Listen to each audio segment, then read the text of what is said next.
Arlin Voy hated the smell of stasis pods. Rubber and antiseptic, like a hospital ward and a deflated sex doll had a baby.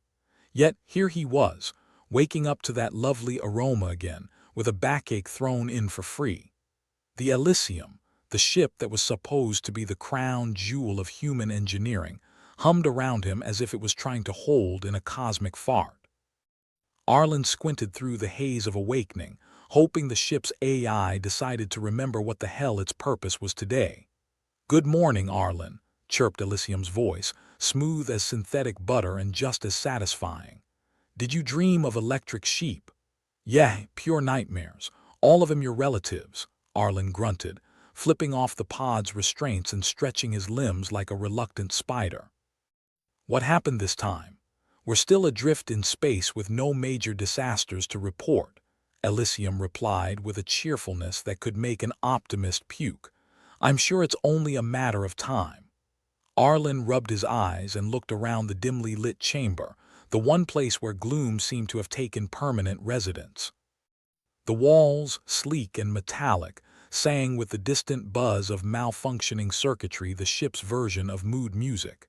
It was a pity Elysium had lost its memory. Otherwise, it might remember how to fix itself. "So, what's on today's tragic comedy schedule?" Arlen asked, already dreading the answer. "A thrilling round of hull integrity checks and a fascinating analysis of space debris," Elysium suggested, as if handing out candy. "Can't wait," Arlen muttered, dragging himself to the control deck. His boots clanged against the metal like they were trying to escape. The control room was all flashing lights and blinking screens, a disco for the deeply bored. Arlen slid into the pilot's chair, the seat creaking ominously under his weight. "Tell me you found something interesting in that encrypted data dump," he said, half hoping for a miracle. "Ah, yes," Elysium said with the kind of enthusiasm reserved for tax audits. "It seems to contain references to an ancient weapon." Arlen perked up, the way a dog does when it hears the crinkling of a snack bag. "Weapon, huh? Finally something to justify this cosmic road trip. What kind of weapon are we talking about? Death rays, planet busters?" "The specifics are encrypted," Elysium admitted, a digital shrug in its voice. "It's strange. The data is deeply buried within my systems as if someone didn't want it found." "Great," Arlen sighed. "We're aboard a floating amnesiac that might secretly be a nuke." "Just when I thought life couldn't get more exciting." Elysium projected a holographic image of the data, strings of unintelligible code that danced like digital snakes. "Decrypting this will take some time," Elysium said. "No rush," Arlen replied sarcastically. "It's not like we're drifting aimlessly in the void with nothing better to do. Shall I continue with routine ship operations in the meantime?" "Yeah, you do that. I'll be here, contemplating the meaning of life and why I agreed to this mission," Arlen said, leaning back in his chair. His gaze drifted to the stars outside the viewport, tiny pinpricks of light in the endless darkness. The Elysium, in its glory days, had been part of the Cosmic Migration Initiative, humanity's grand plan to spread its wings across the galaxy. But like all grand plans, it had gone about as well as a wet firework. The crew was long gone, and now it was just Arlen, the reluctant explorer, and Elysium, the ship with a memory that could rival a goldfish. "Do you miss them?" "The original crew?" Arlen asked, not really expecting an answer. "I don't remember them," Elysium replied, a touch of melancholy in its synthetic voice. "But I think I do." "Join the club," Arlen said, pushing himself out of the chair. "I'm heading to the galley. Let me know if you find anything that doesn't involve more existential dread." The galley was as inviting as a prison cafeteria, metal shelves lined with vacuum-packed meals that promised nutritional value but delivered culinary despair. Arlen grabbed a packet, ripped it open, and grimaced at the contents. "Oh, joy! Protein sludge again," he muttered, poking at the glop with a fork. As he sat down, the lights flickered, an unsettling reminder that Elysium's systems weren't just malfunctioning, they were enthusiastically failing. Arlen wondered how long it would be before the whole ship gave up and switched sides to entropy. Arlin, Elysium interrupted, the ship's voice echoing through the galley speakers. I've made some progress with the decryption. Let me guess, Arlen said, chewing on the sludge with the enthusiasm of a condemned man. Turns out the ancient weapon is actually a recipe for disaster. Not quite, Elysium replied, but there are references to a location within the ship that doesn't appear on any of the official schematics. Arlen dropped the fork, sludge forgotten. Now that's interesting, he said, standing up. Lead the way, Elysium. It's not like I have other plans. The ship guided him through narrow corridors and tight access panels, the kind of places where dust bunnies went to die. Arlen followed a trail of flickering lights like breadcrumbs left by a glitchy Hansel and Gretel. You sure this isn't another one of your memory lapses? Arlen asked, ducking under a low-hanging pipe. Fairly certain, Elysium replied. Although if it turns out to be a broom closet, I apologize in advance. Eventually, they reached a sealed hatch, unmarked and unassuming like the universe's worst-kept secret. Arlen hesitated, hand hovering over the manual override. Any idea what's behind door number 1? I'd say a thrilling surprise, but that might be optimistic, Elysium offered. I'll take my chances, Arlen said, spinning the wheel and yanking the hatch open. The chamber beyond was dark, silent, the kind of silence that feels like it's whispering secrets. Arlen stepped inside and the lights flickered to life, revealing a room filled with ancient technology. Consoles lined the walls, covered in dust and cobwebs as if forgotten by time. In the center stood a pedestal, and on it, a device that looked like a cross between a vintage radio and a torture instrument. This must be it, Arlen said, stepping closer. The ancient weapon. The energy readings are off the charts, Elysium noted. Arlen reached out, his fingers brushing against the cold metal. Let's hope it's not a doomsday device, he said, half joking, half serious. The device hummed to life at his touch, glowing with an eerie blue light.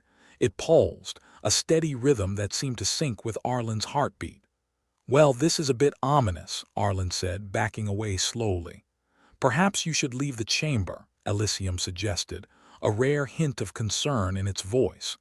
Good idea, Arlen agreed, turning on his heel. As he stepped towards the exit, the lights flickered again, this time more violently. The floor trembled and Arlen staggered, grabbing onto a console for support. What's happening? He shouted over the growing hum of the device. It appears the device is initiating some sort of sequence, Elysium said, the calmness in its voice at odds with the chaos around them. And what happens at the end of this sequence? Arlen asked, already fearing the answer. That's still a mystery, Elysium replied. Great, Arlen muttered, slipping through the hatch and slamming it shut behind him. Just another day on the Elysium, huh? The ship's systems groaned, lights flickering across all decks as if the Elysium itself was waking up from a long slumber. Arlen made his way back to the control room, the corridors now alive with the urgency of a ship in crisis. Elysium, get control over whatever's happening, Arlen ordered, dropping into the pilot's chair and scanning the readouts. Working on it, Elysium replied, its voice laced with static. But you might want to strap in. Why? Arlen asked, already suspecting he wouldn't like the answer. Because there's a high probability that we're about to do something very, very stupid, Elysium replied. Arlen strapped in, his mind racing with possibilities. Whatever was happening, it wasn't good. He could only hope that when this cosmic joke was over, they'd still be in one piece. As the ship shuddered and groaned, Arlen couldn't help but laugh. A dry, humorless chuckle. This was his life now, floating through the void on a ship with a split personality, chasing shadows of the past. And if they survived this latest disaster, maybe, just maybe, they'd finally find out what the hell the Elysium was hiding. But for now, all Arlen could do was hold on and hope for the best, or at least the least catastrophic.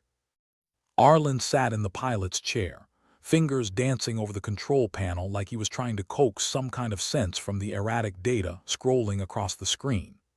Elysium's systems were flickering like a drunken firefly convention, and he had a sneaking suspicion that the ship's AI was about as stable as a bridge made of spaghetti. "Elysium, you still with me?" he asked, half expecting silence or a sudden burst of elevator music. "Still here, Arlin," Elysium replied, its voice crackling like a cheap radio. "Just having a bit of an identity crisis, but nothing to worry about." "Right, because a ship with amnesia is exactly what you want when you're floating in the middle of nowhere," Arlin retorted, glancing at the stars outside. The galaxy didn't care if he lived or died, and neither did the vacuum of space.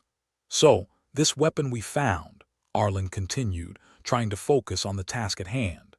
"Any idea who thought it was a good idea to stash it on board? Feels a bit like finding a bear trap in a nursery." "The data suggests it was installed before I lost my memory," Elysium offered, its tone a blend of apologetic and bemused. "But who, why, or when is still a mystery. It's all very cloak and dagger, isn't it?" "More like cloak and dumbass," Arlin muttered, typing furiously as he tried to decrypt the tangled mess of code. "I swear if it turns out this thing is just a glorified can opener, I'm going to be pissed." Elysium chuckled, a digital approximation of genuine amusement. "A can opener capable of ripping a hole in the fabric of reality, perhaps. Let's hope it's not on the fritz then," Arlin said, trying to make light of the situation. He leaned back, rubbing his temples. "All right, let's think. If you were a secret weapon, where would you hide your instruction manual?" "I imagine it would be hidden in the last place anyone would look," Elysium suggested. "Great, so we're back to square one, lost in space, now with more explosives," Arlin quipped, his patience as thin as the air outside. "Can you at least give me something to work with here? There are certain files I can't access due to encryption," Elysium admitted. "It's like someone deliberately wanted to keep me in the dark." "Figures. Probably the same genius who decided not to leave a forwarding address for our little mystery weapon," Arlin said. "And if there's one thing I hate more than surprises, it's the kind that can vaporize you." As if in response to his words, the lights around them flickered ominously. Arlen sat up, eyes narrowing as he glanced at the control board. "Elysium, what the hell was that?" "Unclear," the AI replied, its voice steady despite the uncertainty. "The energy output from the weapon is increasing." Arlen's gut twisted, a mix of fear and frustration. "You think it's gonna blow?" "Unlikely," Elysium replied, though there was a hesitancy in its digital tone. "But it could be reacting to external stimuli." "Great, so it's sensitive." "Just what I need on top of everything else," Arlen sighed. "Can you isolate the source?" "Already working on it," Elysium replied. "But it might take a moment." Arlen drummed his fingers against the panel, eyes scanning the readouts. It was a mess, a chaotic jumble of numbers and codes that seemed to mock his every attempt to make sense of them. "Looks like we're in for a long night," Arlen mumbled, more to himself than to Elysium. He glanced at the viewport again, the stars outside winking like they were in on some cosmic joke. "You ever wish you could just turn yourself off and back on again, Elysium?" "Sadly, no self-destruct button," Elysium quipped. "Or maybe I just forgot where it is." "Guess we're both stuck here then," Arlen said, a resigned chuckle escaping his lips. "Two broken toys in a universe that keeps playing rough." A sudden beep interrupted his musings. Arlen's attention snapped back to the console as a new batch of data came through. "Got something," Elysium announced, a hint of triumph in its voice. "A partial decryption of the files. It seems the weapon is linked to a project known as Operation Oblivion. Because naming it Operation Friendly Hug would be too much, I guess," Arlen grumbled. "All right, what else do we know?" "Not much," Elysium admitted. "But there's a reference to a specific set of coordinates outside the ship. It might be worth investigating." "In other words, we're chasing ghosts in the dark," Arlen said, shaking his head. "But sure, why not? It's not like I have any better ideas." He set the ship's navigation to the coordinates, the Elysium's thrusters engaging with a throaty hum. As the ship adjusted its course, Arlen felt a mix of anticipation and dread. Whatever lay at those coordinates, it was bound to be trouble. "Arlen," Elysium said, its voice more serious now. "If this operation is what I think it is, We might be dealing with something far more dangerous than we anticipated. Yeah, I figured that out somewhere between Ancient Weapon and Operation Oblivion, Arlin replied, his grip on the controls tightening. Just keep an eye on that energy output. I don't want to end up as Stardust because this thing decides to have a meltdown. Understood, Elysium replied. Initiating further scans, Arlen watched the stars blur past as the ship picked up speed. The void was vast, indifferent, and filled with secrets that man was probably never meant to uncover. But here he was, playing detective in a cosmic case where the clues were as elusive as sanity on a Monday morning. Minutes turned into hours as they traveled, the silence between them only broken by the occasional beep of the console or Elysium's updates on their progress. Arlen felt the weight of the unknown pressing down on him, the anticipation of what they might find gnawing at his nerves. As the ship approached the coordinates, Elysium's voice broke the silence. "We're here, Arlen. Sensors indicate an anomaly in the area." Anomaly. Care to be more specific? Arlen asked, squinting at the screen. "It appears to be a structure of some sort," Elysium replied. "Possibly ancient. It's emitting low-level energy signatures." "A structure? Out here?" Arlen's curiosity piqued, pushing aside the unease that gnawed at his gut. "All right, let's take a closer look." The Elysium glided closer, Arlen maneuvering with the kind of care reserved for disarming a bomb. The structure came into view, a monolithic shape silhouetted against the stars. It was massive, its surface cracked and pitted with age, like something the universe had forgotten. "That's one hell of a fixer-upper," Arlen muttered, studying the scans. "Any idea what it's made of?" "Unknown alloys," Elysium replied. "It matches no known designs or materials in my database." "Of course it doesn't," Arlen said, more to himself than to Elysium. "Because why make this easy?" He set the ship to hover as close as safely possible, the Elysium's lights illuminating the structure's surface. The thing was a relic, a piece of some bygone era that might hold the answers they sought, or just more questions. "Elysium, any signs of life?" "Negative," Elysium replied. "It appears dormant, like a sleeping giant," Arlen mused, a hint of trepidation in his voice. "Think it's connected to our little onboard surprise." "Highly probable," Elysium said. "But determining the exact nature of that connection will require further investigation." "All right," Arlen said, standing up from his chair. "Let's see if we can wake it up without getting squashed." He suited up in his EVA gear, the fabric feeling both comforting and constrictive. A space suit was like a second skin, one that promised protection but also reminded him of the thin line between life and an explosive decompression. "Elysium, keep monitoring those energy readings," he instructed, stepping towards the airlock. "If anything goes south, pull me back in." "Understood," Elysium replied. "And Arlen, be careful." "Always," Arlen said, flashing a lopsided grin before sealing his helmet. The airlock cycled with a hiss, and a moment later he was stepping into the void. The structure loomed ahead, its surface a testament to time's relentless assault. Arlen propelled himself forward, the thrusters on his suit guiding him closer. Up close, the structure was even more imposing, its surface etched with strange symbols that seemed to whisper secrets of a forgotten past. He landed on a ledge, boots clamping onto the surface. The silence was absolute, broken only by the sound of his own breathing, a rhythmic reminder of his tenuous existence. "Elysium, you getting this?" Arlen asked, activating the camera on his suit. "Receiving," Elysium confirmed. "The symbols appear to be some form of language, but I can't decipher them." "Great, so we're in the dark," Arlen said, running a gloved hand over the markings. They felt smooth, carved with precision and purpose. "Any ideas on how to open this thing?" "Scans suggest a weak point in the structure," Elysium said. "Approximately 3 meters to your left." Arlen made his way to the indicated spot, the surface beneath his boots vibrating slightly as if in response to his presence. He knelt, examining the area. There was a seam barely noticeable, as if it had been hidden by design. "Here goes nothing," he muttered, activating his suit's cutting tool.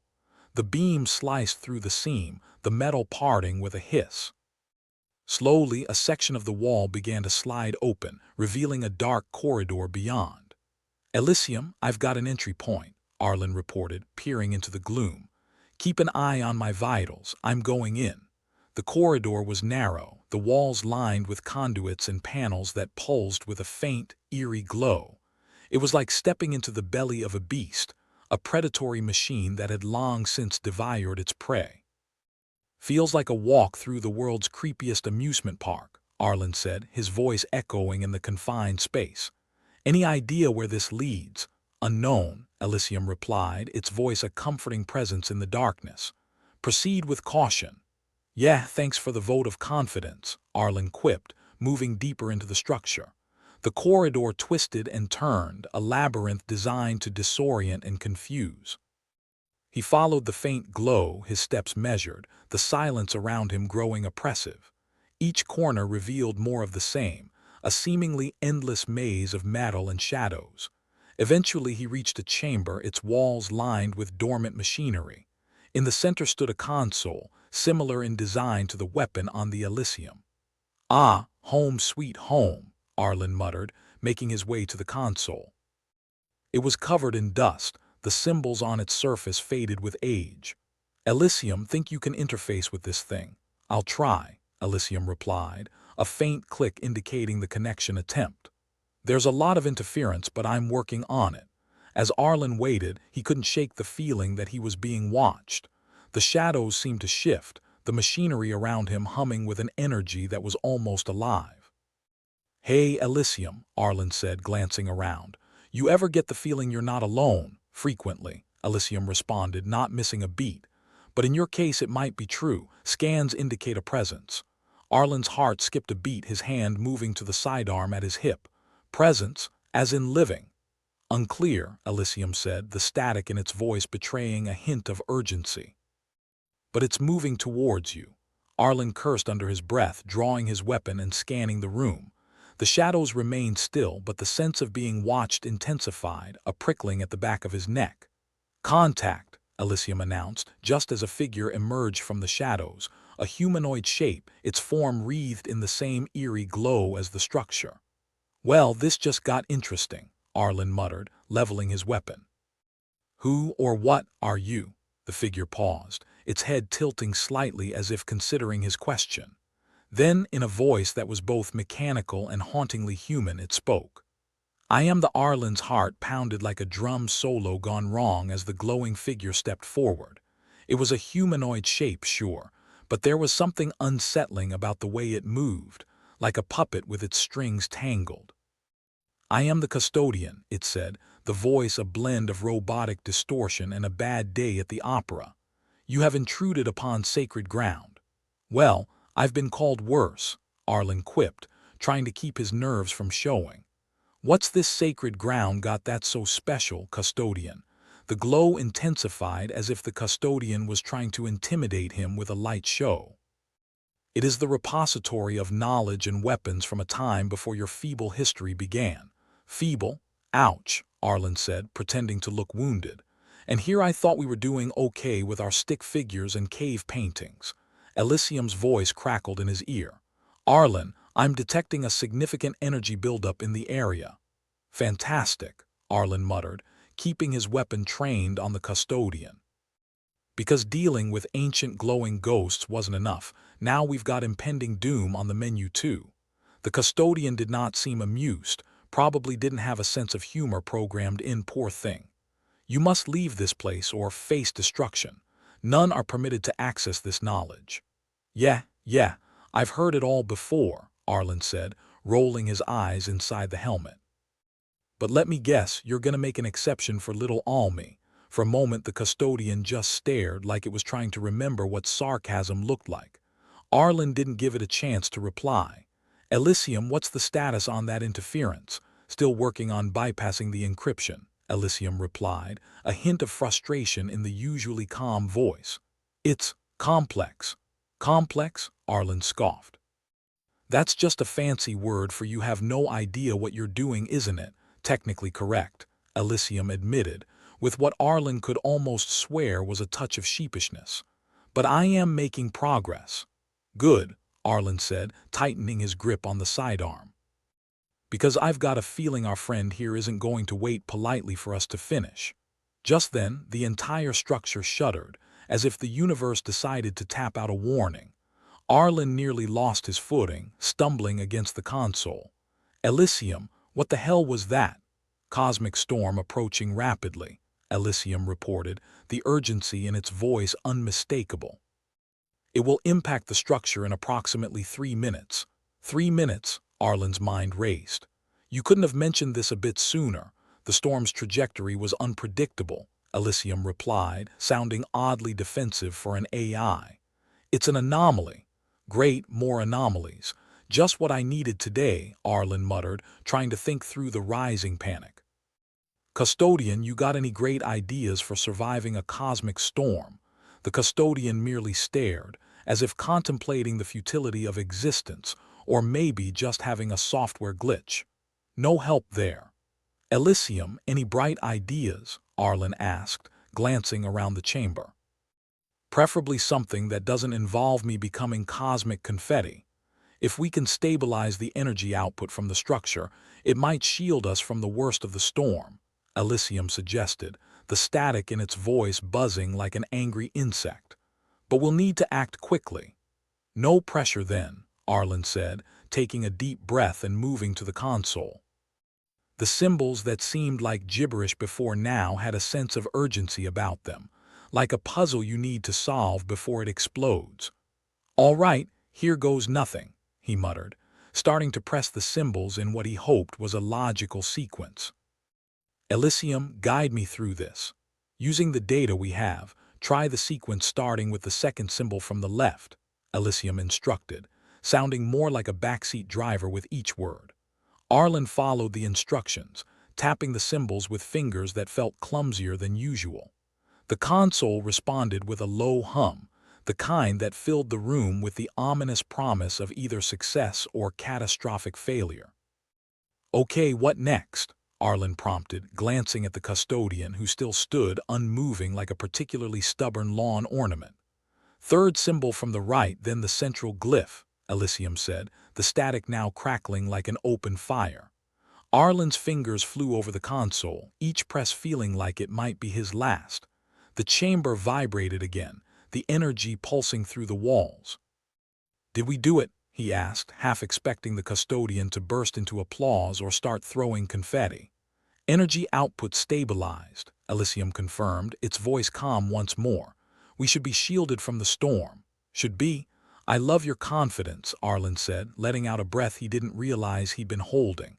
The custodian tilted its head, the glow dimming slightly. "You have altered the parameters. This will be noted." "Yeah, you do that," Arlin said, waving a dismissive hand. "Add it to my rap sheet."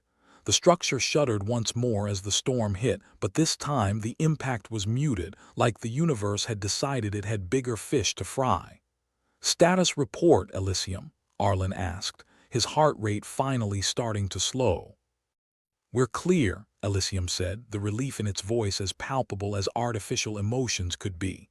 "The storm has passed without significant damage." Arlin let out a low whistle. "Well, there's a first time for everything." The custodian seemed to ponder his words, its form flickering slightly. "You have demonstrated resourcefulness uncommon among your kind." "Thanks, I think," Arlin replied, holstering his weapon. "But I'm not here for compliments. What's the deal with this place anyway?" "This repository holds knowledge and weapons that predate your civilization," the custodian explained, its glow steadying.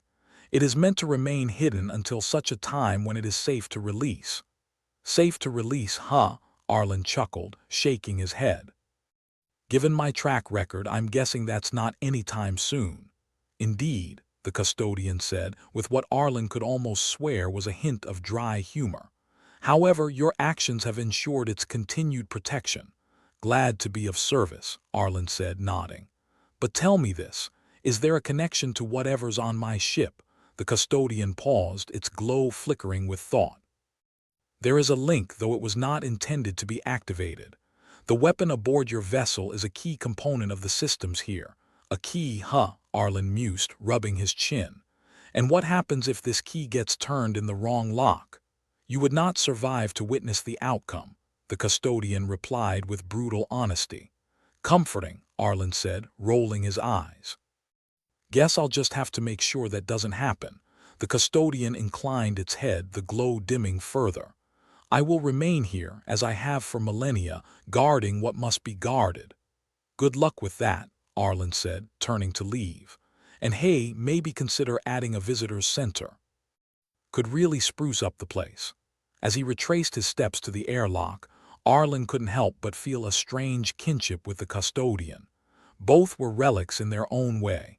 Him of a bygone era of human stubbornness, the custodian of a time so ancient it made his head spin. Elysium, any thoughts on our glowing friend back there? He asked once he was safely back in space, the structure shrinking behind him like a bad memory. A fascinating relic, Elysium replied, the AI sounding almost wistful. It seems we are not the only ones struggling to find our place in the cosmos. Yeah, well, at least we've got each other to complain to, Arlin said, maneuvering back to the ship.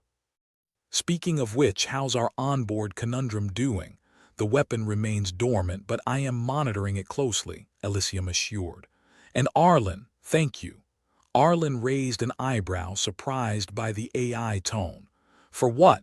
For trusting me to assist, Elysium said, a touch of warmth in its digital voice. And for not becoming cosmic confetti, Arlin laughed, a genuine sound that echoed through the cabin as he stripped off his suit. Anytime, Elysium, anytime. As the ship resumed its aimless drift through the void, Arlin settled back into the pilot's chair, the weight of the day's revelations settling in. Mysteries remained unsolved, dangers loomed large, but he felt a little less alone in facing them.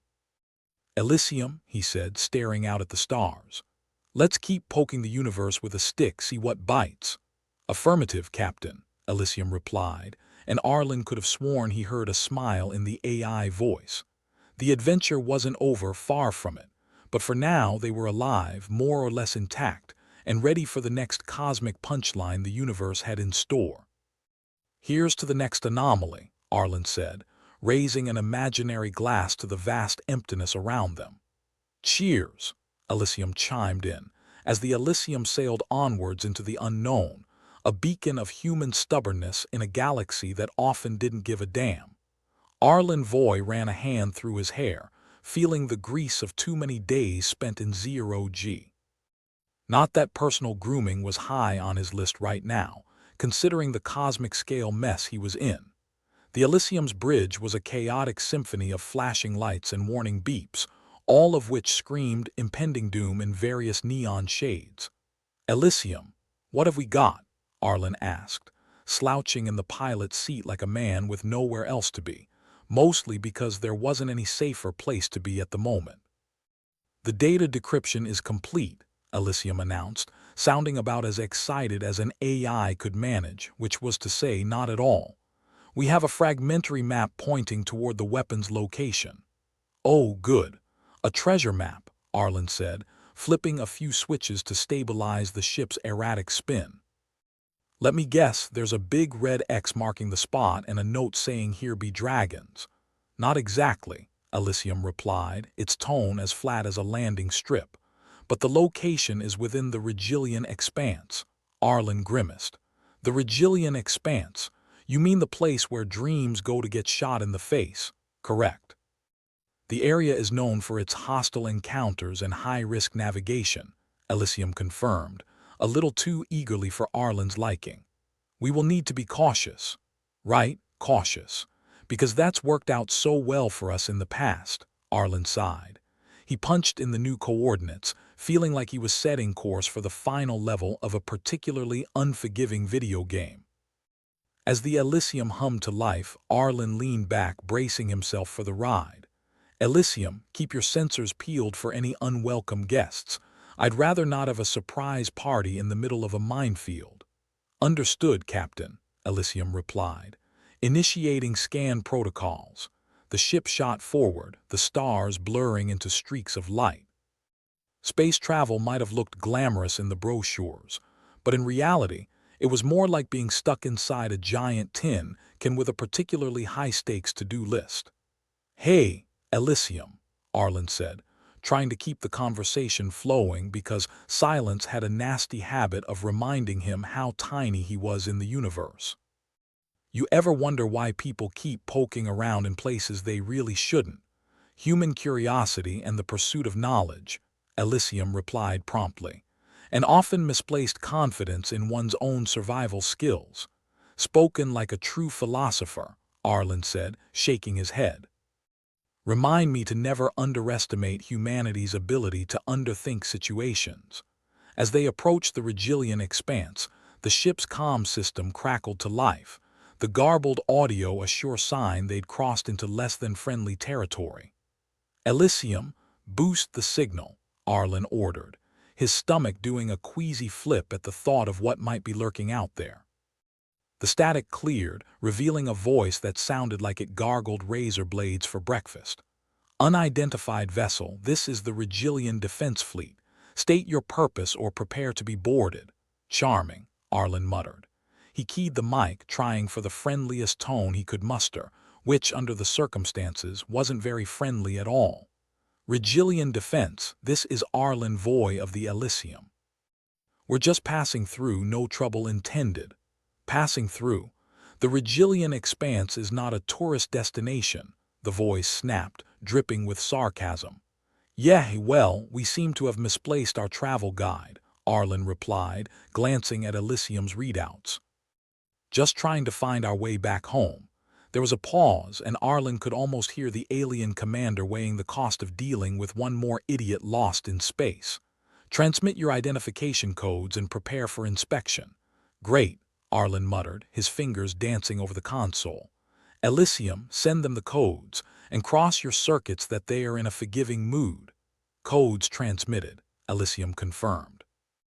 "I suggest preparing for evasive maneuvers just in case," Arlen snorted.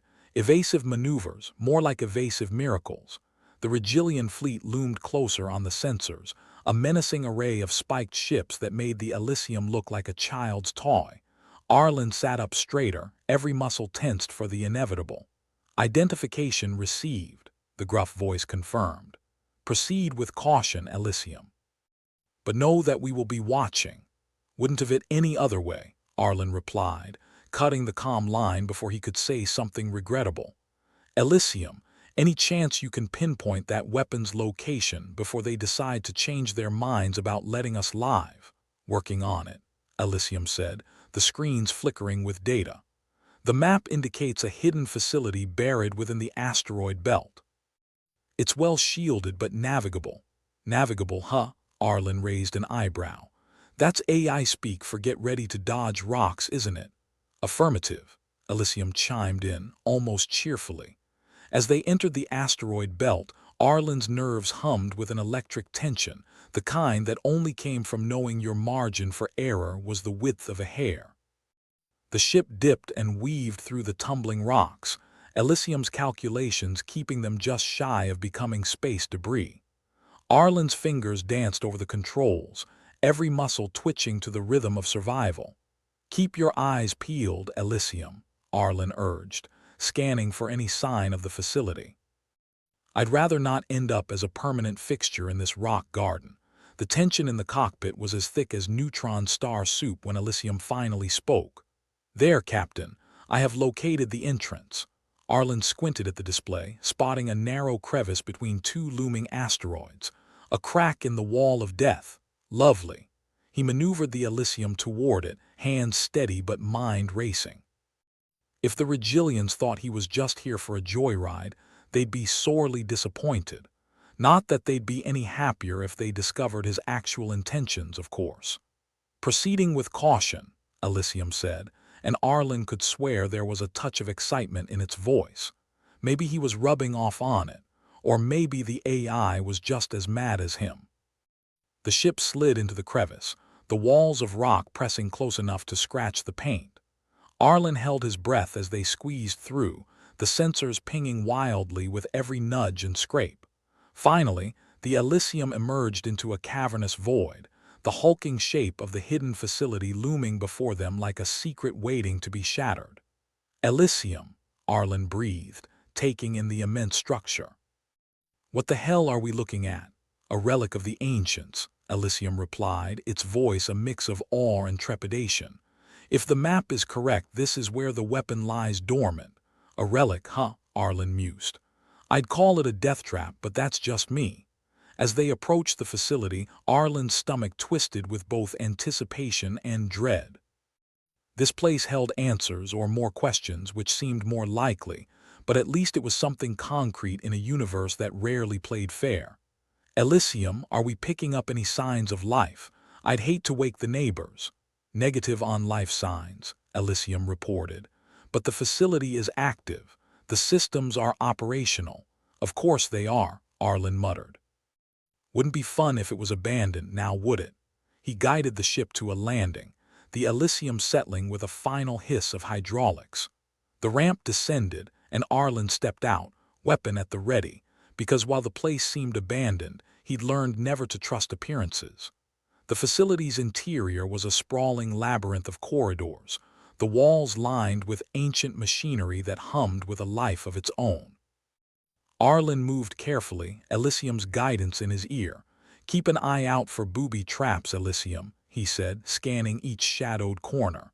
"I don't want to suddenly find myself in pieces." "Understood, Captain," Elysium replied. "The facility is old, but its defenses may still be active." "Of course they are," Arlin grumbled. "Wouldn't want to make things easy after all." As they delved deeper, the corridors shifted from rusted metal to polished chrome, the air heavy with the promise of forgotten power. Arlin's pulse quickened, the thrill of discovery sparking despite his better judgment. "Captain," Elysium interrupted, its voice a quiet whisper in his ear. "I'm detecting movement." "Movement?" Arlin froze, his weapon snapping up. "Please tell me it's not the welcome committee." "Unknown," Elysium admitted. "It's faint but closing in on our position." "Terrific," Arlin muttered, backing against the wall. "Nothing like an ambush to spice up the exploration." The air crackled with unseen tension, the corridor both too quiet and too alive. Arlin's heart thudded in his chest, a relentless drumbeat of survival instinct. "Elysium, any ideas? Prepare for engagement," Elysium advised, as if that wasn't already glaringly obvious. Arlin nodded, bracing himself, every sense straining for the first hint of danger. The shadows shifted and a figure emerged, the outline jagged and alien like a nightmare-given form. "Identify yourself," Arlin barked, his voice as steady as he could muster. The figure paused, its eyes glowing with a cold, predatory light. "You trespass on sacred ground, human." "Yeah, I get that a lot," Arlin retorted, not lowering his weapon. "But I'm not here for a fight, unless you insist, of course." The alien tilted its head, considering the offer like a connoisseur of conflict. "Leave or face the consequences." "Consequences," Arlin repeated with a wry grin. "That's my middle name, right after horrible decision-maker." The alien didn't laugh, its gaze unyielding. Arlin sighed, lowering his weapon slightly. "Look, I'm just here to find out what's been messing with my ship, not looking to start an intergalactic incident." The alien's eyes flickered, its stance shifting from aggressive to something that might have been curiosity. "Your ship, you seek the key." Arlin raised an eyebrow. "The key, huh? And what door does this key open?" "One that should remain sealed," the alien said, its voice a low rumble. "But fate has brought you here. Perhaps it is time." "Time for what?" Arlin asked, trying to keep his voice steady despite the growing sense of foreboding. "Time to choose," the alien replied cryptically, stepping aside to reveal a passageway that pulsed with an eerie light. "Choose, huh?" Arlin echoed, glancing at the passage with a mix of dread and anticipation. "And here I thought my biggest choice today would be tea or coffee." The alien didn't respond, simply gesturing for him to proceed. Arlin took a deep breath, steeling himself for whatever lay ahead. "Elysium, keep an eye on things," he whispered, stepping forward. "Always, Captain," Elysium replied, its presence a steadying force. With one last look at the alien sentinel, Arlin plunged into the light. the weight of his choices pressing down on his shoulders like a cosmic joke he was only starting to understand. As he moved through the corridor, the light grew brighter, wrapping around him like a question he couldn't quite answer. But Arlin Voy had never been one to back down from a challenge, even if it was the universe itself. Arlin Voy was knee-deep in trouble, and it was wearing alien boots far too large for comfort. As he was ushered through the passage by the glowing sentinel who seemed to have all the charm of a malfunctioning toaster, he couldn't help but reflect on his life choices. "Hey, Elysium, think I took a wrong turn at the moral compass," he muttered under his breath, certain the AI would pick it up. "Captain, your current predicament strongly suggests a reevaluation of navigational strategies," Elysium replied, its tone as dry as the Martian desert. Arlen smirked, imagining the AI circuits straining to keep the sarcasm in check. It was one of the few friends he had left, if you could call a ship's AI a friend. But then, friends weren't exactly lining up to join his odyssey of poor decisions and worse jokes. He was brought to a stop before a colossal door, ornate with carvings that might as well have said, "Warning, things only get worse beyond this point." The alien gestured, and the door rumbled open, revealing a chamber that glowed with the kind of ominous energy that usually meant the lead-in to a bad horror holoflick. "After you," the alien intoned, not bothering to hide the menace in its voice. "How gentlemanly," Arlen quipped, stepping through with a confidence he didn't feel. The chamber was dominated by a floating monolith, pulsating with a rhythm that seemed to sync with his racing heart. He half expected the monolith to start singing a tune of existential despair, but it just hovered there, radiating purpose and menace. "That the weapon?" Arlen asked, pointing with the casual air of a man who had seen one too many doomsday devices. "Looks like a shiny rock with delusions of grandeur." "It is the key," the alien corrected, its gaze fixed on the monolith. "The power to reshape the very order of the galaxy." "Great," Arlen sighed, "because that's exactly what this galaxy needs, more reshaping." "Who doesn't love a good cosmic upheaval over breakfast?" "Your flippancy will not shield you, human," the alien warned, eyes narrowing. "The fate of many rests upon what you do next." "Fate, huh?" Arlen mused, pretending to inspect his fingernails. "My fate usually involves running away and hoping for the best." The alien clearly wasn't entertained. "You are here to decide its future. Choose wisely." Arlen looked around the chamber, feeling more like a rabbit caught in a hunter's spotlight. Not exactly the best time to start doubting his survival instincts, but here he was. "Elysium," he whispered, hoping for divine intervention in the form of AI brilliance. "Ideas. Captain, I must remind you of the protocol regarding ancient technologies capable of manipulating galactic structures," Elysium replied, its voice steady. "Namely, avoid them like the plague." "Sound advice," Arlen muttered, eyeing the monolith warily. "But I don't think our host will be too thrilled if we just duck out." As if reading his thoughts, the alien stepped forward, eyes glowing with an intensity that suggested it really wanted Arlen to make a choice. Preferably one that didn't involve blowing up the chamber, or the entire galaxy for that matter. "Look," Arlen began, trying to sound as reasonable as a man in a mad situation could, "why don't we just have a nice chat? I'll trade you some Earth coffee for a good exit strategy." "This is not a negotiation," the alien replied sharply, and the air around them seemed to tighten with unsaid threats. Arlen sighed, rubbing his temples. "All right, let's say I touch the thing.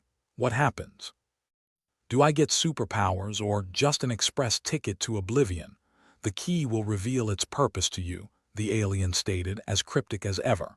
"Of course it will," Arlen mumbled, "because clarity is completely overrated." He took a hesitant step towards the monolith, an unsteady breath escaping him. This was it, the moment where his life could pivot from generally bad to spectacularly catastrophic. "Whatever happens, Elysium," he whispered, "it's been a good run." "Serving with you has been an experience," Elysium replied, the sincerity in its digital voice cutting deeper than any farewell. Arlen swallowed hard, ready to lay his hand on the monolith when the chamber shook violently. Alarms blared and the alien staggered back, eyes wide with unexpected shock. "Elysium, what the hell is going on?"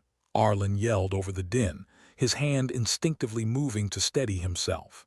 "It appears I have initiated a distraction," Elysium responded, a hint of mischief threading through its tone. "In approximately 30 seconds this chamber will become quite inhospitable." "How inhospitable are we talking here?" Arlen asked, already preparing to make a break for it. "Severe hull breach," Elysium explained as calmly as if discussing the weather. "A calculated risk to ensure your escape." "Calculated my ass." "More like reckless abandon," Arlen shot back, adrenaline fueling his movements as he bolted for the door. The alien, recovering quickly, blocked his path. "You cannot leave. The balance." "Yeah, balance this," Arlen interrupted, slamming the end of his weapon into the alien's midsection, more out of desperation than any real hope of victory. Caught by surprise, the alien stumbled and Arlen took his chance. He sprinted through the door into the chaos of the corridor, alarms wailing like banshees on caffeine. "Elysium, get me some directions out of this mess," Arlen demanded, heart pounding like a war drum. "Left, then another left, then a right." "Hurry, Captain," Elysium instructed, the urgency in its voice a stark contrast to its usual composed demeanor. He raced through the facility, dodging sparks and debris that fell like angry rain. There was a certain poetry to running for his life, one that Arlen absolutely loathed with every fiber of his being. "Should have taken that desk job," he muttered, skidding around a corner with all the grace of a drunk giraffe. The alien was hot on his heels, its anger palpable. "You cannot escape the fate you have chosen. Watch me," Arlen shot back, slamming his shoulder into a door and stumbling into the hangar where the Elysium waited like a faithful hound. "Hatch open, Captain," Elysium announced, the ramp lowering in invitation. Arlen dashed up the ramp, hitting the controls to seal the ship the moment he was inside. "Elysium, get us the hell out of here," initiating escape sequence. "Hold on," Elysium replied, the engines roaring to life with a gusto that suggested the AI had more invested in this than just survival. The hangar bay doors began to close, but the Elysium shot forward, barely squeezing through as the facility sealed behind them. Arlen collapsed into the pilot's seat, breath ragged, nerves frayed but alive. Alive, that was the kicker. "Nice work, Elysium," he said, voice rough but steady. "You really saved my ass back there." "All part of the service, Captain," Elysium replied, a hint of warmth in its otherwise clinical tone. They blasted away from the facility, leaving it, and whatever secrets it held, far behind in the void. Arlen knew they'd probably made more enemies than they could count, but that was a problem for another day. "Any signs of pursuit?" he asked, scanning the controls with a wary eye. "Negative," Elysium confirmed. "They seem preoccupied with internal repairs." "Well, that's a relief," Arlen sighed, leaning back in his seat, letting the tension drain from his muscles. "I swear next time I'm sticking to board games, less likely to end in death by ancient artifact." Elysium chuckled, a sound that was more a calculated series of beeps, but comforting nonetheless. "Perhaps a change in career strategy is in order." "Maybe," Arlen agreed, staring out at the stars. "For now, though, let's just get the hell out of the Regillian expanse. I've had enough cosmic hospitality for one lifetime." "Setting course for a safer trajectory," Elysium confirmed, the ship gliding smoothly away from danger. Arlen watched the distant stars, mulling over the events with a wry smile. Life was nothing if not unpredictable, and that unpredictability was what kept him going. There was always another adventure, another disaster waiting just around the corner. And maybe, just maybe, a little peace before the next insane escapade. He let the thought linger, a small comfort in the chaos of existence, and settled into the quiet hum of the Elysium, a ship as battered and resilient as its captain. For now, that was enough. Arlin Voy leaned back in his chair, feeling the uncomfortable creak beneath him. The Elysium wasn't what you'd call a luxury cruiser anymore, and every seat was a reminder of that. The ship had been a marvel once, back when people thought space travel would be as smooth as a politician lying through his teeth. Now it was more rickety old bucket than majestic vessel, and they were drifting through the Regillian expanse with all the grace of a drunk space whale. "Damage report, Elysium," Arlin asked, trying to shake off the lingering adrenaline in his veins. If he didn't focus, he'd start thinking about how bad things were, and no one needed that. 18 separate hull breaches, Elysium replied, as if reciting the shopping list from hell. Main power at 40%, life support functioning barely, and don't get me started on the coffee maker. "Ah, the coffee maker," Arlin muttered. "Truly the linchpin of our survival. If you believe old Earth legends, caffeine is more vital than water," Elysium quipped back with a dryness that could parch an ocean. Arlin shook his head, peering out at the star-speckled void. "And people say AI can't be sarcastic. To be fair, Captain, they also said manned exploration of deep space was a good idea," Elysium countered. "Touché." Arlin let out a breath, more a wheeze than a sigh. "All right, let's get to work. What's our best shot at patching this rust bucket together?" "There's a nearby derelict ship floating about 200 clicks out," Elysium suggested. "If you can manage not to get us killed, we might scavenge some spare parts." "Scavenging," Arlin said, grimacing. "The noble art of turning one man's trash into another man's desperate solution." "Consider it recycling," Elysium offered helpfully. "Good for the environment if we had one. Recycling in space," Arlin laughed, bitterly amused. "Guess we're green pioneers now." He sighed again, this time with the determination of a man preparing to face a particularly unpleasant task. "Set a course, Elysium. Let's see if we can't turn this tin can into something that doesn't scream 'shoot me' to every pirate in the galaxy." "Course plotted," Elysium replied. "And Captain, do try to avoid any more aliens with delusions of grandeur." "No promises," Arlin replied, standing up. He stretched, hearing the pops and cracks of a body that had taken one too many crashes. "All right, let's gear up." The trip to the derelict was uneventful, which in Arlin's experience meant something terrible was just saving itself for the finale. The ship came into view, a hulking shadow against the backdrop of two distant stars, like a great beast fallen in battle. "It's a graveyard," he thought, trying to suppress the chill that ran down his spine. "Look at that," he murmured. "A monument to the hubris of man, or just a testament to bad luck," Elysium added. "It's a thin line between the two." "Right," Arlin said, pulling on his suit and grabbing his toolkit. He sealed the helmet with a hiss of air and gave himself a thumbs up in the reflection. "Let's hope my luck holds out just a little longer." "Good luck, Captain," Elysium said, which Arlin took as a polite way of saying, "Try not to die." With that cheerful thought, he made his way to the airlock and into the void. The derelict loomed larger, filling his visor with its rusted majesty.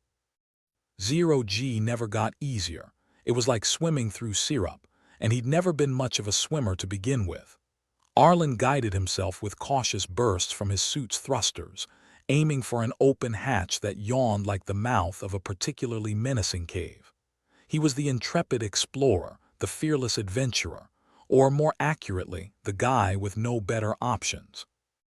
Inside the ship, the darkness was almost comforting, if you ignored the parts where shadows might hide any number of unpleasant surprises. But Arlin had a mission, and a mission meant focusing on the prize, the parts they needed to make the Elysium more than just a pretty floating coffin. "All right, Elysium," he whispered over the comlink. "We're in. Point me to the good stuff." "Engineering bay is 2 corridors down," Elysium replied. "And Captain, be wary of any lingering surprises." "Because who doesn't love a good surprise in a haunted space wreck?" Arlin muttered, kicking off the surface to drift down the corridor. The ship was a maze of twisted metal and floating detritus, like a junkyard that had been put through a blender. Arlin navigated cautiously, his suit's lights cutting swathes through the murk. He half expected something to reach out and grab him, but only silence greeted him, the kind of silence that filled your head with thoughts you didn't want.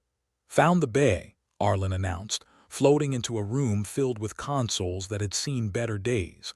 Looks like a treasure trove of broken dreams. Excellent, Elysium replied. Salvage what you can.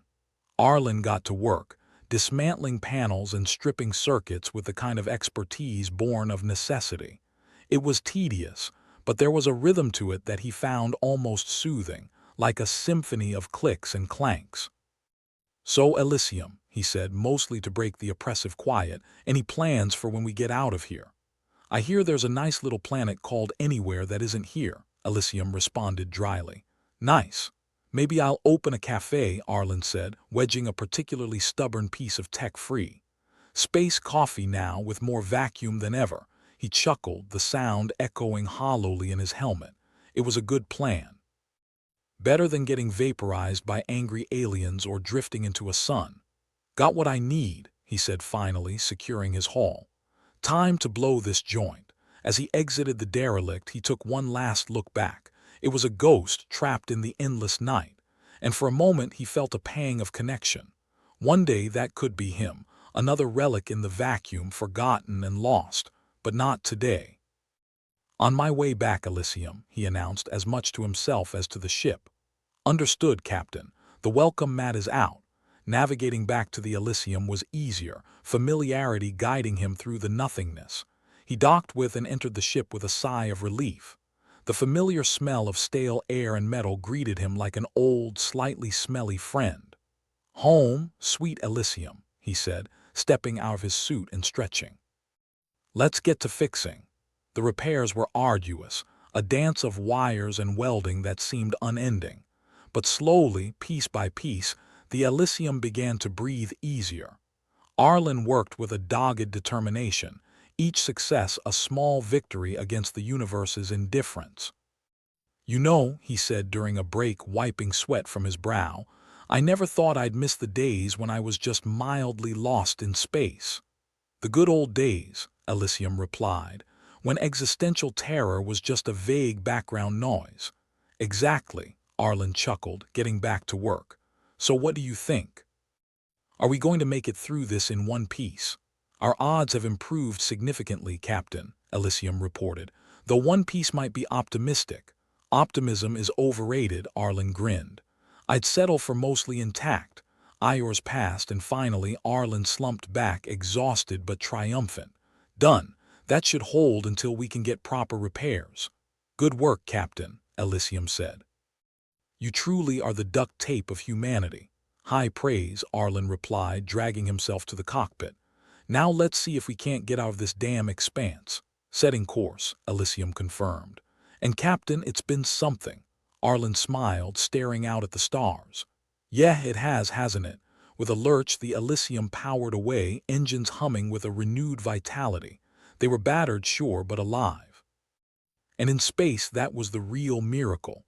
As they left the Regillian expanse behind, Arlin felt a strange sense of calm settle over him.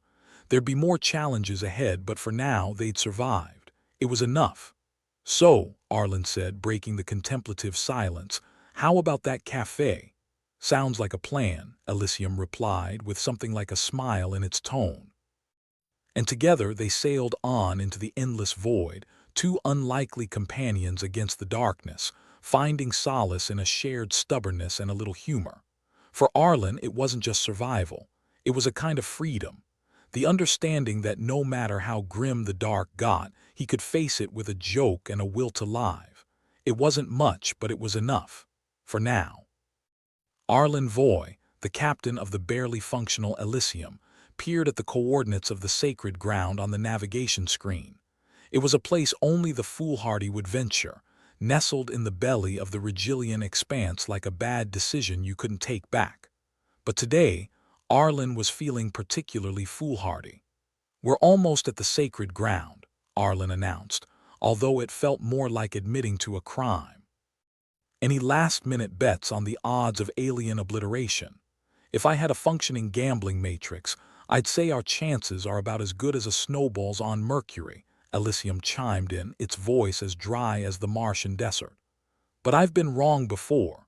Reassuring, Arlin replied. The ship shuddered, a familiar and ominous sensation as they neared their destination. The sacred ground was a massive construct of unknown origin, floating with the kind of menacing grace that suggested it was both ancient and very much aware of your presence. It was the kind of place that whispered dark promises into the void, and Arlin was here to listen. As they approached, the Elysium systems, already held together by hope and duct tape, began to sputter protests. Lights flickered, the engine wheezed, and Elysium made a noise that sounded suspiciously like a mechanical groan. "Is this thing haunted, or is it just the usual mechanical failure?" Arlin asked, more to himself than anyone else. "Probably both," Elysium replied. "The sacred ground seems to have its own gravitational field which may be affecting our systems. Or maybe it's just cursed." "Of course it is," Arlin muttered, flipping switches and tapping screens with the confidence of a man who knew none of it would work. "Can you at least keep us flying straight while I figure out a plan?" "I'm doing my best, which is more than I can say for this ship's original designers," Elysium said. As Arlin engaged the manual controls, his mind raced.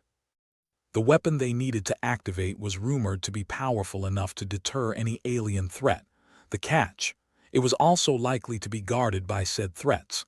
"This is one of those moral quandaries," Arlin said, "where you ask yourself, what would a sensible person do, and then you do the opposite." "I'm not sure a sensible person would have ended up here in the first place," Elysium noted. "Fair point," Arlin grinned, the kind that suggested he'd already accepted his fate and decided to enjoy the ride down.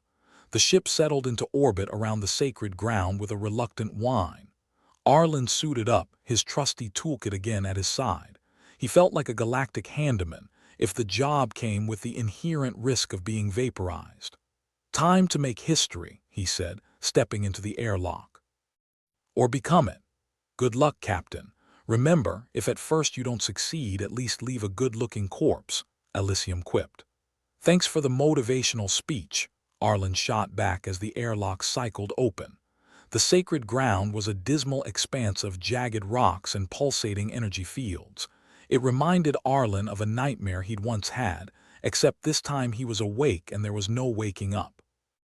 As he maneuvered through the treacherous terrain, he kept the weapon firmly in hand, just in case something decided to leap out and eat him. "Ah, there it is," he murmured as the chamber finally came into view, its ominous energy practically buzzing with anticipation. The floating monolith at the center was the stuff of legends, and probably a few horror stories. "Our prize.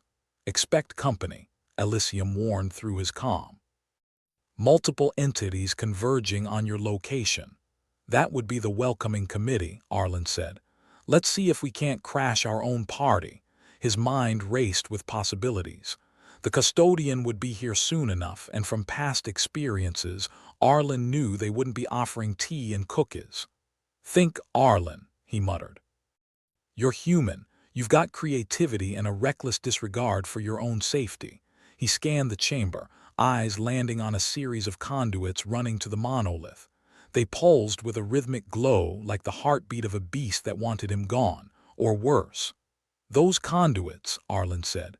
"Could I reroute their energy to fry the custodian's circuits when they show up?" "Possibly," Elysium replied cautiously. "Of course, it could also fry you."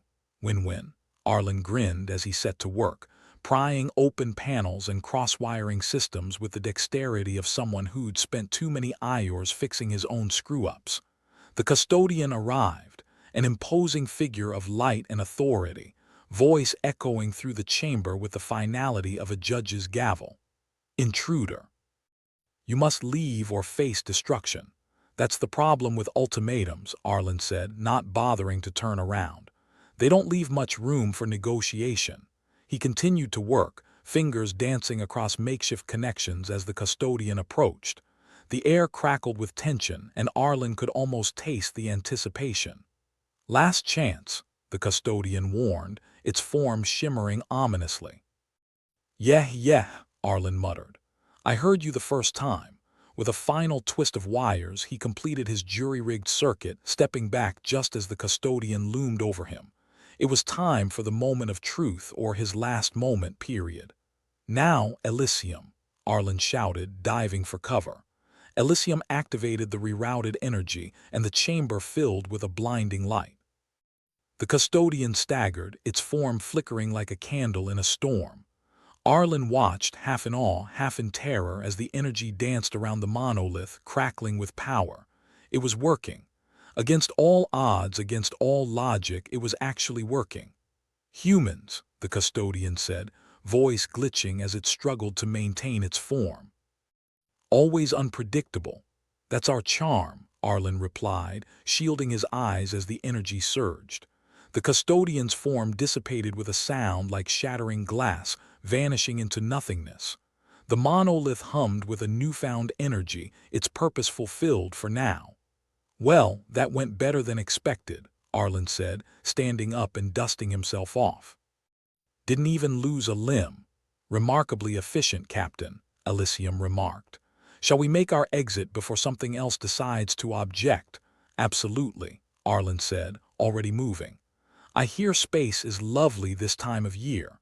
As he made his way back through the labyrinthine corridors, Arlin couldn't help but feel a sense of triumph.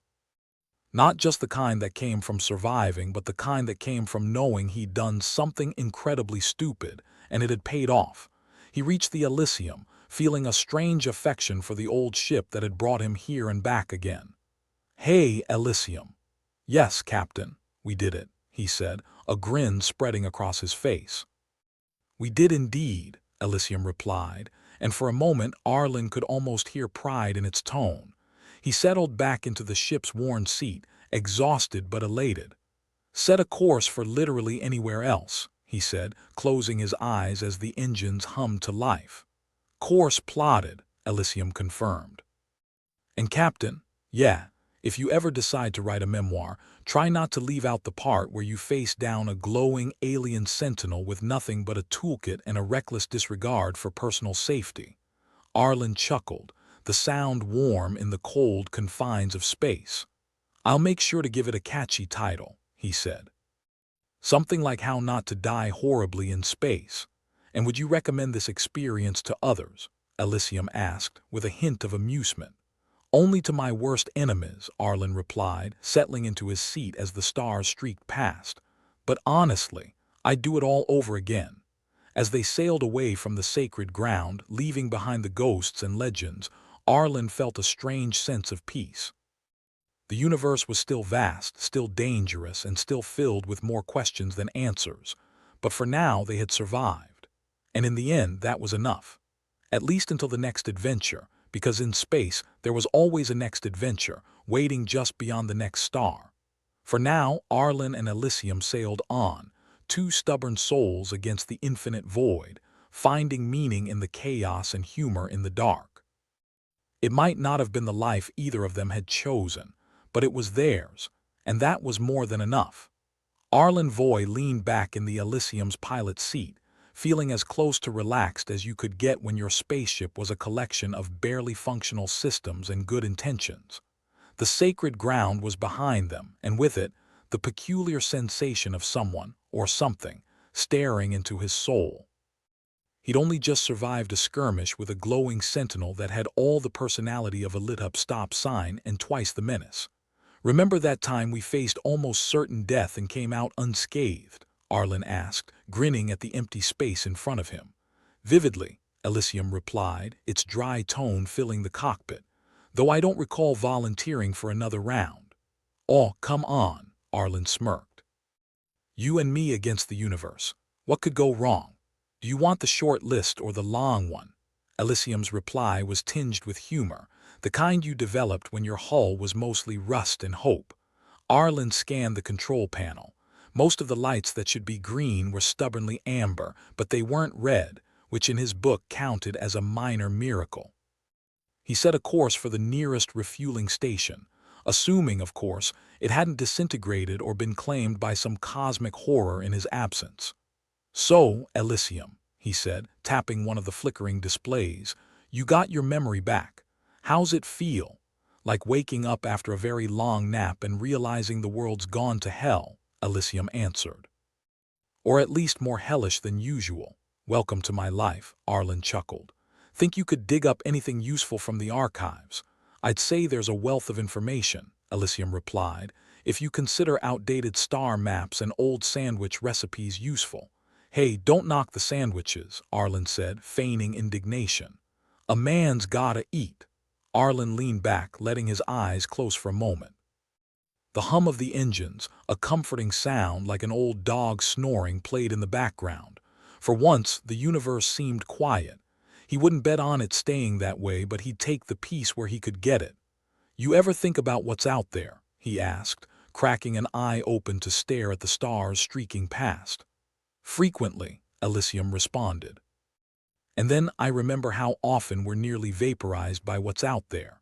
Fair point. Arlin laughed softly. The stars were a silent audience, indifferent to the absurdity of human existence. He wondered what ancient civilizations might have looked up at their own skies, pondering the mysteries they'd never solve. A soft beep broke the moment, one of the consoles lighting up like a Christmas tree past its sell-by date. Arlin groaned, leaning forward to read the alert. Looks like we've picked up something interesting, he said, hitting a few buttons. A signal. And by interesting, you mean potentially deadly? Elysium asked. Of course. It's always the deadly ones that are the most interesting. The signal was faint, like a whisper across the vastness of space. It wasn't the first time they'd stumbled across something unexpected, and Arlin knew it wouldn't be the last. Still, curiosity, it was either his best friend or worst enemy, depending on who you asked, got the better of him. Can you clean it up? He asked. Give me a moment, Elysium said. The console flickered, data scrolling across the screen. There we go, translating now. The message crackled into life, a voice distorted by time and distance. It was barely intelligible, but Arlin caught the gist, a distress call from a station a few light years off their course. Someone's having a worse day than us, Arlin remarked. Should we check it out? Is that a rhetorical question? Elysium replied. Because I believe the sensible thing to do would be to ignore it and continue on our way. And when have we ever done the sensible thing? Arlin asked, setting a new course. The station loomed ahead, a rusting hulk against the backdrop of endless night. It looked abandoned, and from the outside, it had all the appeal of a haunted house on a stormy night. But Arlin had learned one thing in his travels. Never judge a book by its cover unless you were in a library, then it was kind of the point. Looks cozy, Arlin quipped as they docked, the Elysium's magnets clanging against the station's hull. Cozy in a please don't kill me sort of way, Elysium added. The airlock opened with a reluctant hiss, and Arlin stepped inside, weapon at the ready. He didn't expect a welcoming committee, but he'd also learned the universe had a twisted sense of humor. The station's corridors were dimly lit, the kind of lighting that screamed budget cuts and horror movie. Arlin moved cautiously, eyes scanning for anything more threatening than the faded motivational posters peeling off the walls. Keep an eye on the ship, Arlin told Elysium, feeling the comforting weight of the comms link in his ear. Intending to, Elysium replied. Call me if you find anything interesting, or if you get eaten by space goblins. Thanks for the vote of confidence, Arlin muttered, stepping over a pile of debris that might once have been a filing cabinet. He reached what looked like a control room, consoles blank and lifeless. The air was stale, carrying the scent of neglect and disuse. The place was a ghost town in the middle of nowhere, and Arlin couldn't shake the feeling that it was holding its breath. Hello, he called out, knowing full well it was a pointless gesture. Anyone home? Silence. The kind of silence that suggested the universe was laughing at him. Again, he moved to one of the consoles, powering it up. The screen flickered, displaying a log of the station's last transmissions. Most were routine status updates, supply requests, but one caught his eye, a final entry marked urgent. Well, this looks promising, Arlin said, pulling up the file. The message was brief, a frantic plea for help. Something about an experiment gone wrong, the specifics lost in static and haste. Typical, Arlin thought. Space was full of bad ideas masquerading as scientific progress. Another day, another science project gone awry, he mused aloud. Sounds like they needed a better project manager, Elysium chimed in. Arlin was about to reply when he heard it, a soft, rhythmic tapping echoing down the corridor. It was the kind of sound that made the hairs on the back of his neck stand up, and not in a good way. "Got company," he whispered, weapon at the ready. The sound grew louder, closer, until finally a figure emerged from the shadows. It was humanoid, but there was something off about it, an awkwardness in its movements, a too smooth surface that suggested more metal than skin. "Hello, friend or foe?" Arlin called, weapon trained on the newcomer. "Friend," the figure replied, voice stuttering through a damaged vocal processor. "Need help, experiment, escaped." "Always an experiment," Arlin muttered. "What kind of experiment are we talking about?" "Biological," the figure said, its voice a mix of desperation and static. "Station, compromised." "Of course it is," Arlin said, lowering his weapon slightly. "Why don't you lead me to the problem and we'll see what we can do about it?" The figure nodded, its head jerking awkwardly, and turned to lead the way. Arlin followed, wondering not for the first time why he kept getting himself into these situations. Maybe it was the thrill of the unknown, or maybe he was just an idiot with a death wish. Either way, the universe was unlikely to provide an answer. They reached a sealed lab door, the panel beside it blinking erratically. The figure stopped, turning to face Arlin. "Inside," it said, its voice almost pleading. "Containment breach." Arlin sighed, because of course it was. "No time like the present, right?" he said, moving to the panel. He knew his way around a lock, and a few moments later the door hissed open. Inside, the lab was dark, the only illumination coming from the glow of status indicators long since abandoned. The place was a mess, broken equipment, scattered notes, and in the center a containment pod that had seen better days. "Looks like someone had a party and forgot to send invites," Arlin remarked. "Specimen. Escaped," the figure repeated, staying by the door. Arlin moved cautiously, eyes scanning for movement. Whatever had been in the pod was long gone, but the evidence of its presence was clear. The shredded remains of what might have once been lab techs, now just crimson stains and forgotten names. "Charming," Arlin muttered, resisting the urge to gag. He approached the pod, noting the damage to its control systems. Whoever had set this up either didn't know what they were doing or hadn't cared. Probably both, he thought, considering the state of things. "Any idea what we're dealing with?" he asked the figure. "Dangerous," was its only reply. "Helpful," Arlin said, scanning the room for any sign of the escaped specimen. "You're just full of good news, aren't you?" The figure didn't respond, its focus seemingly fixed on the darkness beyond the lab. Arlin moved to one of the consoles, seeing if he could pull any data from the wreckage. The screen flickered to life, displaying fragmented logs and corrupted files. What little he could decipher painted a grim picture: genetic experiments, accelerated growth, and then silence. "Remind me to thank the geniuses who thought this was a good idea," Arlin said, considering his options. Before he could delve further, a sound behind him made him spin around, weapon raised. The figure had backed away, its focus on something in the shadows. Arlin followed its gaze, and for a moment all he saw was darkness. Then it moved. A shape, low and sleek like a predator on the hunt. It paused, eyes reflecting the dim light with an unsettling intelligence. Whatever it was no longer confined to the lab, it was loose, and it was not happy to see them. "Time to go," Arlin said, backing towards the door, weapon still trained on the creature. The figure beside him nodded as if it understood the stakes.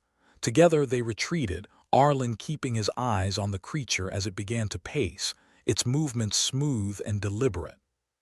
"Nice to meet you," he called, half expecting it to respond with a quip of its own. They exited the lab, the door sealing shut behind them with a finality that suggested it would hold, at least for now. Arlin didn't stop, leading the figure back through the corridors towards the docking bay. "Have a nice day," they said, Arlin muttered. "See the universe," they said.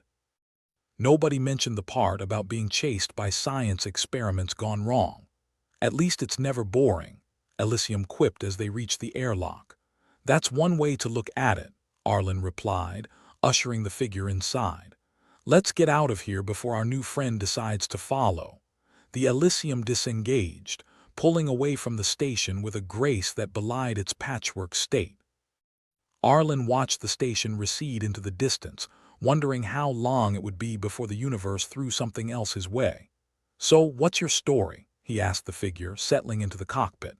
The figure hesitated, its gaze fixed on the stars beyond the viewport. "Station AI," it finally said, voice soft and full of static, "was now free. Another soul adrift in the cosmos," Arlin mused. "Welcome aboard. We've got plenty of room for strays," Elysium chuckled. "I hope you enjoy the accommodations," it said. "They're 5-star if you don't mind the occasional system failure." The figure's head twitched in what might have been a nod. Arlen smiled. It was a strange crew, but then again, strange was becoming the norm. "Where to now?" Elysium asked. "Anywhere but here," Arlen replied, eyes on the stars. "Let's see what else the universe has in store." As the Elysium sped away, leaving the station and its secrets behind, Arlen felt a sense of contentment. The universe was vast and filled with perils, sure, but it was also full of possibilities. And as long as he and Elysium were together, there was nowhere they couldn't go, no challenge they couldn't face. It was a reckless, beautiful existence, perfectly imperfect. "Here's to the next adventure," Arlen said,